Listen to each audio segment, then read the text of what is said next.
지금부터 507년 전에 그 당시에 캐톨릭이었죠. 캐톨릭의 신부였던 루터가 위텐베르크라고 하는 독일의 한 성당 그 옆에 있는 게시판에 95개의 반박물을 갖다가 붙입니다. 그 반박물을 붙인 이유는 그 당시 교회가 캐톨릭이었죠. 이게 처음에 교회의 역사가 어디서부터 시작이 됐는가? 주님으로부터 시작이 됩니다. 그래서 마태 16장 말씀에 베드로의 믿음의 고백을 들으시고 내가 내 위에 내 교회를 세우리니, 여러분 그때 예수님이 말씀하신 그 내 교회는 목사 교회죠? 이 교회는 목사 거잖아요. 아니에요? 아니구나. 그때 예수님이 내 교회라고 말씀을 하셨을 때 그 내 교회는 장로 교회죠? 장로님들이 쓰고 헌신은니까 장로님 거지. 그때 주님이 말씀하시는 내 교회라고 하는 것은 예수 교회입니다. 이 성광교회가 예수 교회가 되시기를 축복합니다. 그러니까 예수님이 이 땅을 세우고 싶은 것은 내 교회를 세우리니, 그렇게 해서 이제 교회가 시작이 됐죠. 그래서 예루살렘 교회가 시작이 돼서 쭉 교회의 역사가 시작이 되면서 참 묘하게 처음에 가졌던 본질과 순수성이 자꾸 어긋나는 거예요. 그래서 그게 이 캐톨릭 바로 그 교회 신부의 사역을 하고 있었던 루터의 눈에 이건 아니다. 그래서 이제 그때 개혁이라고 하는 촛불을 켜게 됐고, 그것이 본물처럼 터져서 개혁교회가 이 땅에 탄생하게 된 겁니다. 근데 그 개혁교회를 향해서 이쪽에 캐톨릭 입장에서는 그들을 영어로 뭐라고 이야기했는가? 프로테스탄트라, 그렇게 불렀습니다. 이 프로테스트라고 하는 것은 저항한다 그 말이에요. 여러분, 하나님 말씀에 어긋나면 가만히 있어야 돼요? 저항해야 돼요? 말 안 하시는 분은 가만히 있을 거예요?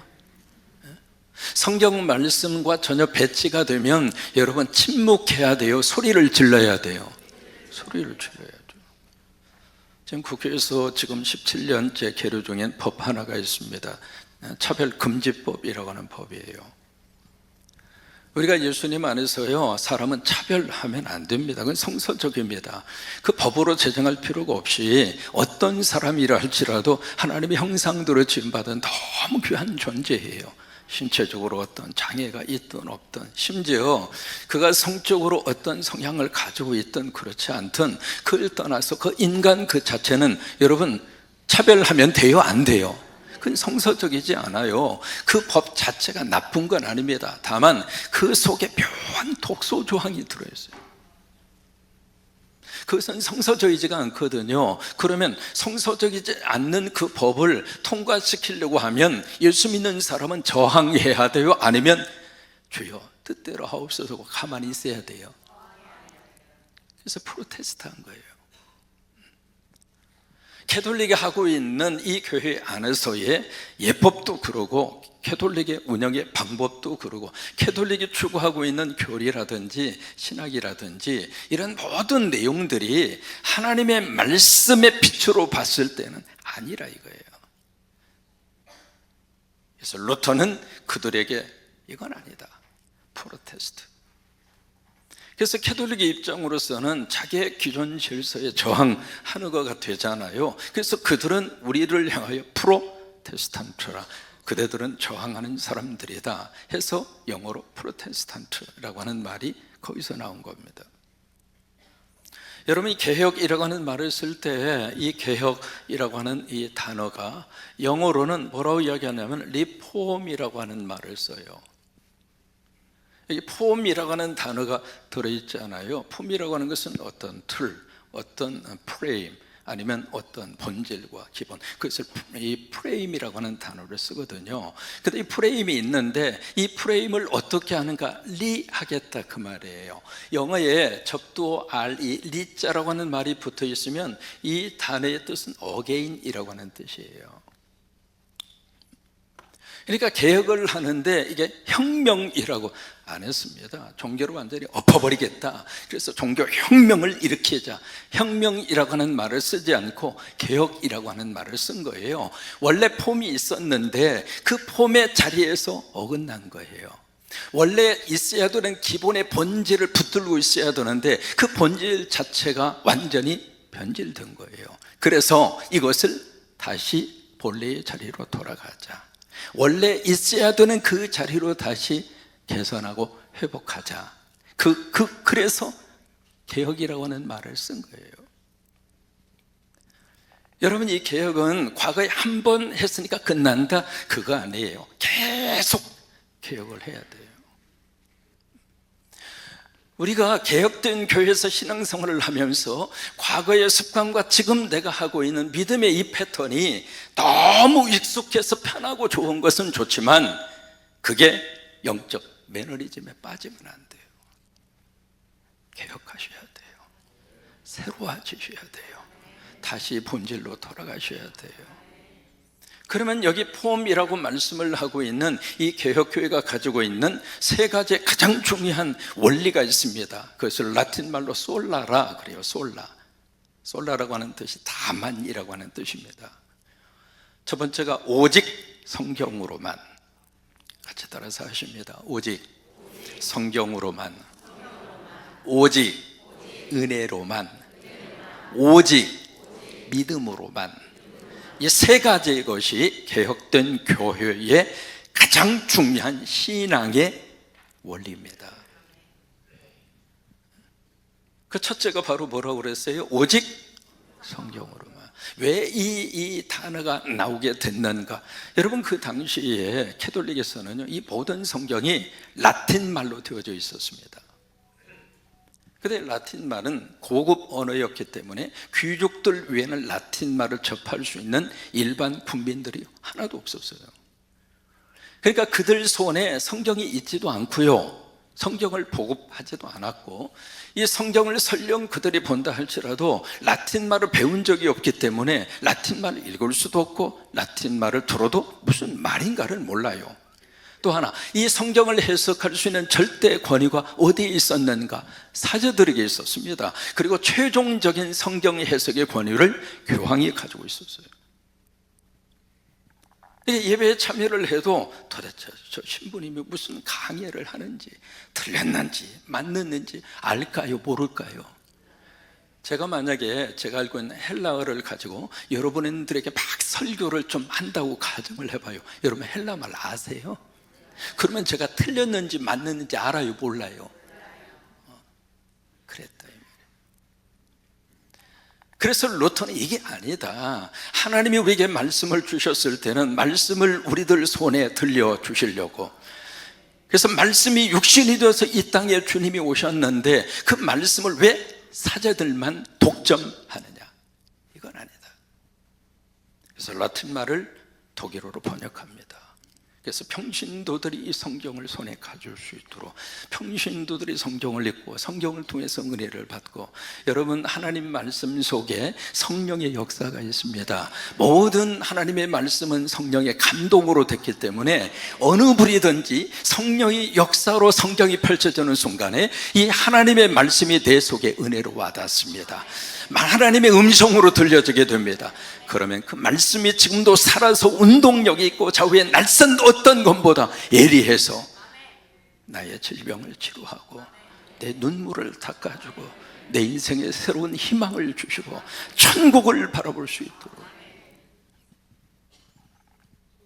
이제 한글로 다 번역이 돼서 여러분 성경 읽을 수 있어요, 없어요? 한국이 말이죠, 문맹률 제로입니다.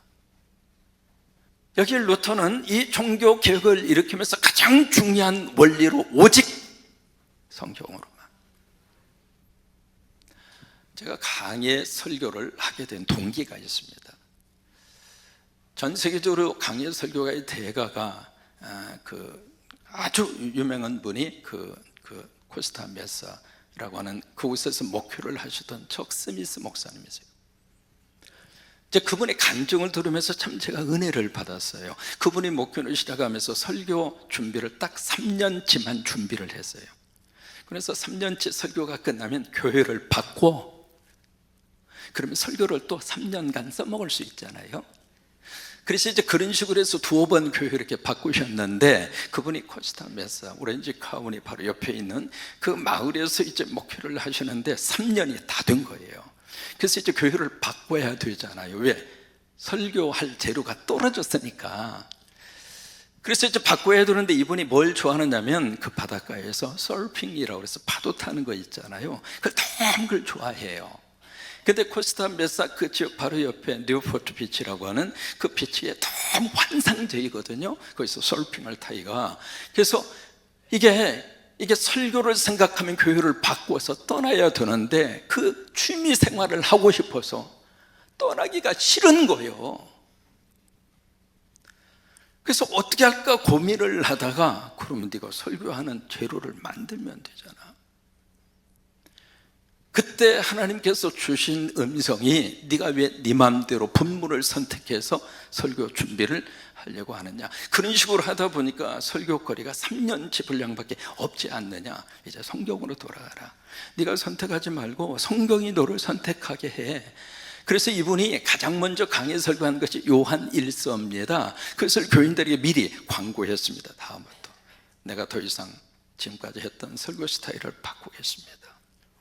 그래서 요한 1서 설교를 할 테니까 여러분들 일주일 동안 그 말씀을 가지고 묵상하시고 말씀의 은혜를 받고 오시라고. 그래서 이제 그 다음부터 요한 1서를 가지고 강의 설교를 하기 시작했는데, 뭘 느꼈냐면 두 가지를 느꼈어요. 교인들이 그 말씀을 가지고 은혜 받고 오니까 은혜가 더 되는 거예요. 또 하나, 내가 설교 본문을 선택할 때에는 어디를 선택할까? 그 때문에 그렇게 고민을 많이 했고, 상황에 따라서 현실에 따라서 설교 본문 선택하기 위해서 부진내를 썼는데, 설교 본문이 주어지니까 그 걱정할 필요가 없는 거예요. 그런데 내가 선택하지 않더라도 어느 본문이든지 그 본문의 말씀이 우리 삶의 현실에 답이 되더라, 이 말이에요. 오직 성경으로. 여러분, 개혁교회의 기준은 성경입니다. 어떤 일이 있어도 우리 믿음 생활과 이 교회에서 이루어지는 모든 것의 중심에는 성경입니다. 그래서 우리가 리폼이라고 하는 말을 쓸 때 어느 폼으로 다시 돌아갈 것인가? 성경입니다. 성경 속에 우리 인생의 답이 있고, 성경 속에 하나님의 은혜가 있고, 성경 속에 하나님의 축복이 있고, 성경 속에 천국의 길이 보이고. 두 번째, 개혁된 교회의 두 번째 원리가 있습니다. 오직 은혜로만. 여러분, 95개 반박문을 쭉 이렇게 한번 읽어보신 분이 있을지 모르겠습니다. 첫 번째 질문이, 첫 번째 바로 뭐냐면, 주 예수 그리스도는 회개하라고 말씀하셨습니다. 이게 첫 번째 반박문입니다. 왜냐하면 성령께서 루터를 통해서 그 당시에 이 교회를 향하여 첫 번째 주신 음성은 회개하라, 리폼해라, 다시 가져야 할 폼으로 다시 돌아가라. 그래서 거의 대부분의 내용이 무슨 내용이냐면 면죄부입니다. 면죄부. 여러분 혹시 들어보셨어요? 면죄부. 이태리 로마에 가서 보시면 큰 성당이 있습니다. 한번 기억해 보세요. 무슨 성당인가? 거기에 교황이 계세요. 무슨 성당이죠? 베드로 성당. 엄청나게 큰 성당이잖아요. 그 성당의 가장 중앙에 뭐가 있는가? 베드로 시신이 있습니다. 그리고 이 도모로 되어져 있는 한쪽 중앙이 있잖아요. 전 중앙에서 밑으로 푹 내려오면 베드로의 심장에다가 일치를 시켜놓은 거예요. 그래서 베드로 성당이라고 그런 거예요. 그 성당을 짓는데 돈이 너무 많이 들어가다 보니까 교인들 헌금 내는 것도 그러고, 그래서 아이디어로 기억을 해낸 것이 면죄부 판매예요. 캐톨릭에서는 연옥설을 주장하잖아요. 천당과 지옥 그 사이에. 개신교에서는 연옥을 우리는 부정합니다. 근데 거기에 있는데, 만약에 내 사랑하는 부모가 거기에 연옥에 서서 지옥 갈지 천당 갈지, 그런 순간에 만약에 최선을 다해서 금으로 만들어진 동전의 그 화폐를 면죄부 거기다 툭 떨어뜨리는 순간에 떨어지면서 소리가 쨍그랑 소리가 나면 당신의 부모가 연옥에 있다가 천당 간다. 그러니 돈 내라. 여러분 같으면 내겠어요? 안 내겠어요?